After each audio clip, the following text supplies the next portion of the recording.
Semut itu kata Pak Muzamil tadi, sampean lihat, saya sudah pernah cerita di Maia. Kayak semut kayak sing bagian golek pangan.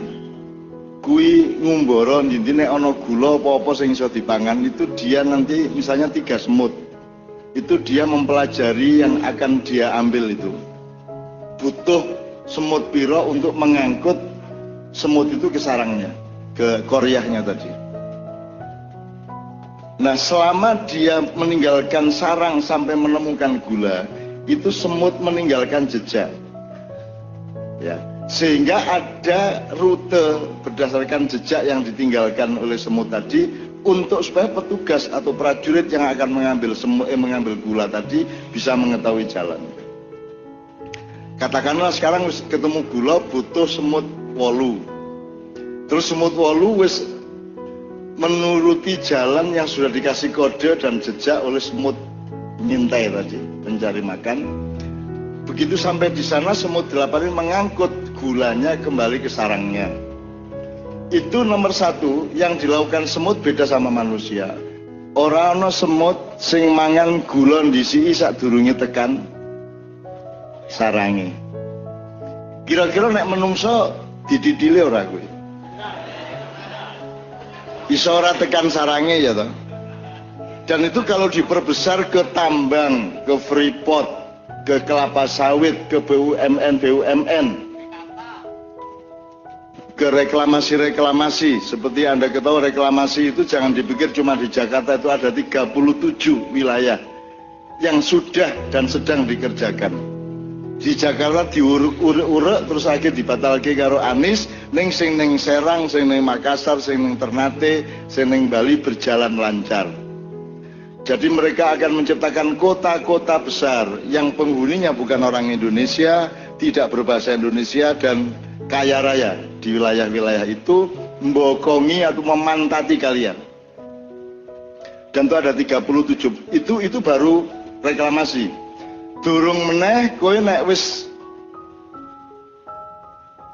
saiki gas dan energi itu sudah akan berpindah ke panas bumi.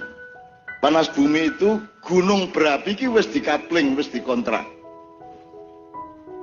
30 sampai 40 tahun.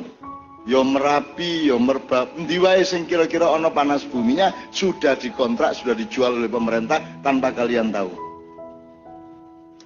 Panas bumi dari gunung itu termasuk nanti nek kowe ndelok pegunungan Kendeng dan Kapur Utara di utara Pulau Jawa, Jawa Tengah dan Jawa Timur yang kemarin kita ke Rejo apa kayak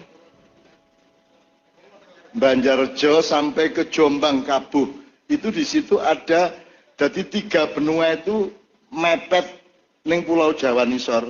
Kui ada lempengan 3. Lempengannya itu ada di tengah Pulau Jawa, Jawa Tengah, Jawa Timur.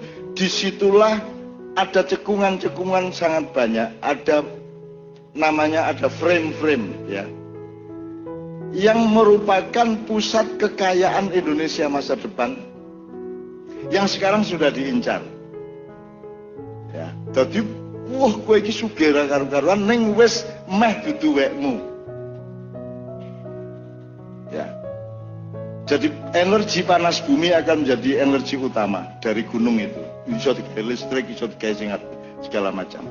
Itu teman sekalian. Kalau kita kembalikan kepada omongan Pak Muzamil, apa yang terjadi dengan penjualan aset kita? Tanah air diudani, ya, susunya diperkes-perkes karo wong luar negeri. Ya toh, pokoknya bokongnya dipenek-penek karo wong luar negeri. Saya kira jeneng tanah air itu ibu kita, ibu pertiwi yang sudah ditelanjangi, sudah dihabisin dan sudah direncanakan diperkosa tahun ini, tahun depan dan seterusnya. Bahkan sudah sampai kontrak 34 tahun, 40 tahun ke depan. Kita sudah tidak akan punya apa-apa lagi. Desa ini kalau tanahnya akan dibeli oleh orang-orang kaya dari kota, besok-besok ini akan jadi kota. Kalau jadi kota, Anda lihat akibat kebudayaannya. Kalian akan minggir, selawatan akan di pojok-pojok. Ya, kita tidak berkuasa lagi atas tanah kita karena secara hukum itu tanah mereka, sudah bukan kita lagi. Dan tidak mungkin orang kota yang datang ke sini dengan usaha-usaha teknologinya akan jadi bagian dari orang desa sini. Nah itu semua karena apa? Karena beda sama semut kelakuannya. Nek semut kuwi mau nggawa gula ora dititili. Ya toh, sebelum sampai ke sarangnya. Nomor loro, kowe nek ndelok semut nyangkut gula, biu ana gula sing akeh. Deloken, kira-kira ditoleh ora karo semute? Ora ditoleh. Semut itu hanya akan membawa yang dia butuhkan. Ya. Kowe ngerti bedane menungso? Nek menungso ana semut cilik, ana gula cilik ning dalan kok ana gula gede, mesti ditinggal sing cilik golek sing gede. Itulah manusia. Jadi di Pancasila itu tidak ada Pak urusan materi, tidak ada urusan kekayaan, yang ada adalah urusan keadilan. Tidak ada kemakmuran sosial. Kita tunggu TNI akan berbuat apa. Nah, ini harus diteruskan ya Pak ya. Tapi beliau terikat Sabta Marga, beliau tidak mungkin melakukan itu dari desa. Itu terserah di Jakarta sana. Tapi ingin saya katakan sama Anda, tolong diskusi mengenai Pancasila, mengenai Bhinneka Tunggal Ika itu Anda jangan tertipu. Karena itu adalah bendera yang dipakai oleh setan. Setan nganggo pakaiane malaikat. Makanya iblis asli itu sudah pensiun. Dan jin-jin yang menjadi anak buah iblis, yang berafiliasi kepada iblis, itu bukan jin yang dulu mengabdi kepada Nabi Sulaiman. Itu sudah berhenti pensiun tugasnya sebagai anak buah iblis sejak Nabi Sulaiman meninggal. Dalam keadaan lunglai di singgasananya. Kemudian pensiun mereka itu membuat mereka nangis massal tiap hari, selawatan nang Kanjeng Nabi kabeh. Ya, tenanan. Jangan dikira Kanjeng Nabi hanya diselawati oleh orang-orang sesudah Rasulullah. Di zaman Nabi Sulaiman sudah ada buku sholawat untuk Rasulullah. Karena mereka tahu Rasulullah adalah Nur Muhammad. Sudah lahir jauh sebelum semuanya lahir. Ya.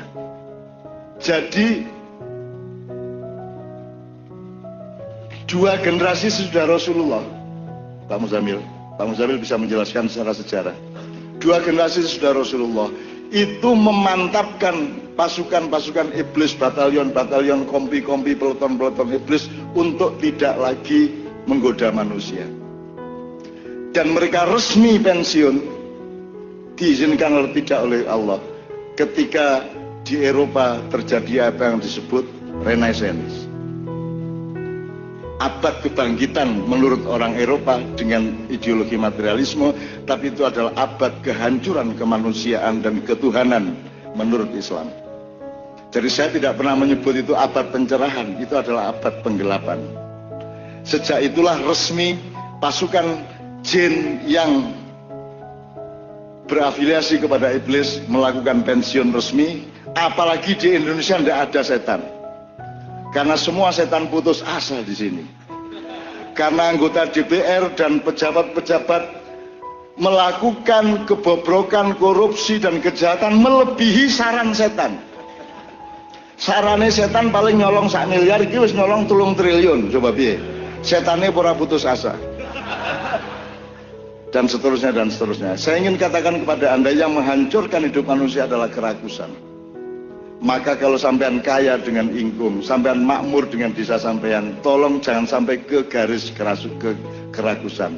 Segera disodakohkan, segera disosialkan, segera diakhiratkan uangnya itu, supaya menjadi bebarengan kabeh. Itu. Dan di desa ini saya melihat luar biasa bagus, tapi tolong antisipasi ke masa depan. Nah ini yang saya ambil sebagai hikmah dari omongan Pak Muzamil. Tetap jadi koryah, tetap jadi semut. Karena semut tidak pernah, bahkan semua binatang tidak ada yang jahat seperti manusia. Makanya apa ada ancaman Allah anjing masuk neraka, Pak Muzamil? Tidak ada. Malah ada anjing masuk surga. Anjing masuk surga, tapi tidak ada anjing masuk neraka. Tidak ada. Gue menungso itu dengan memarahi saya karena saya sering ngomong. Terus itu karena saya ngomong atau karena mereka nganggap itu jelek? Aku takon kowe. Nek kowe dionekke kowe kok kayak nek sabran kowe kok pesek nduk. Kowe lara ati to dionekke pesek. Kowe mergo kowe pesek apa mergo pandanganmu mengenai pesek? Karena rumangsamu pesek elek, mulane kowe nesu dionekke pesek. Mulane sing kudu kok rubah dudu irungmu njur ditawak-tawaki kaya wong Korea. Sing dirubah adalah pandanganmu mengenai kecantikan. Kecantikan tidak terletak pada hidungnya, kecantikan terletak pada akhlak dan cintanya. Kan begitu. Jadi tidak ada binatang yang jahat, Pak Muzamil.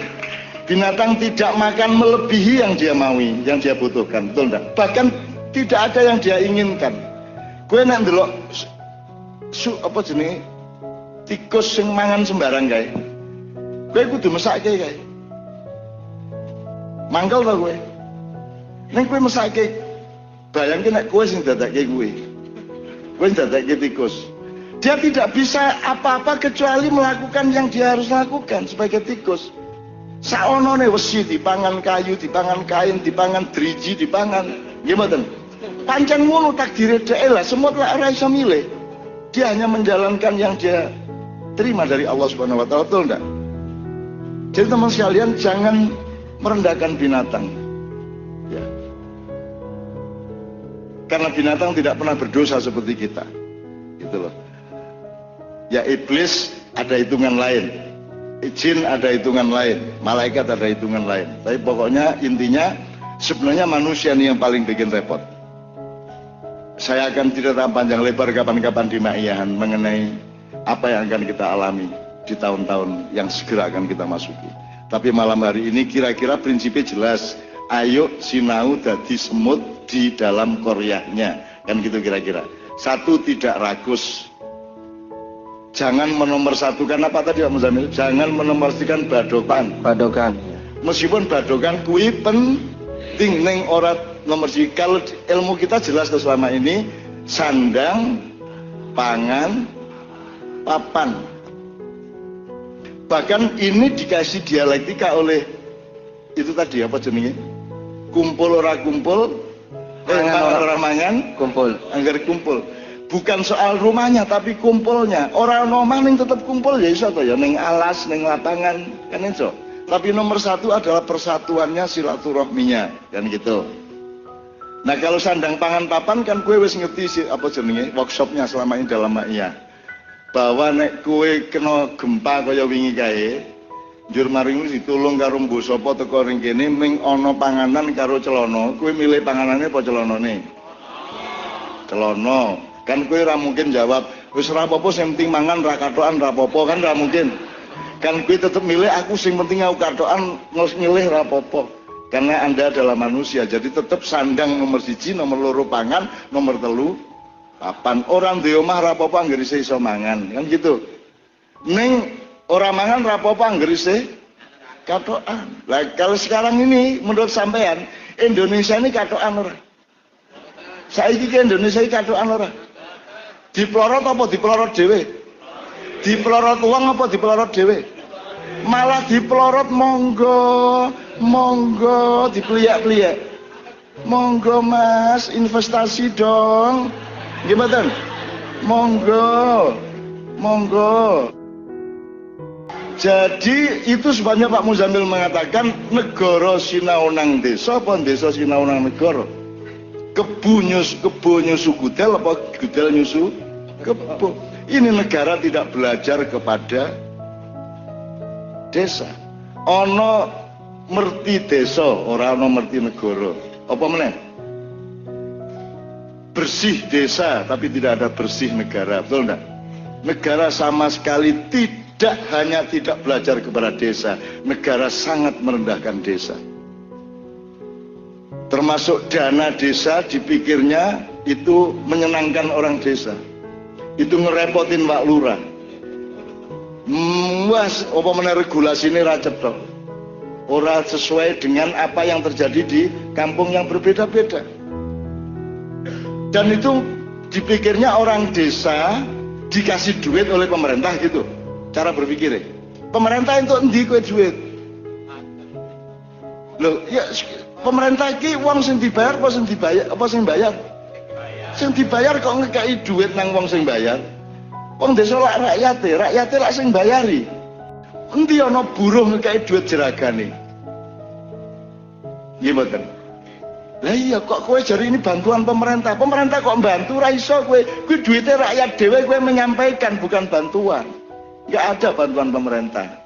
Ini bahasa yang luar biasa berkhianat terhadap hakikat hidup. Tidak ada bantuan pemerintah. Itu duitnya rakyat sendiri diterimakan kepada rakyat. Pemerintah yang ngurusi sebagai bendahara dan kasirnya gitu kan. Ini duduk duitnya pemerintah. Nah ada dana desa Pak itu duit sampean dhewe duduk bantuan dari wah pemerintah apik ya. Oh lho, keren duit wong kowe dibayari kok. Kan begitu dan seterusnya itu misalnya ya oke, saya tidak akan berpanjang lebar, saya cuma ingin sampean mengerti patraping urip, ngerti patraping Indonesia.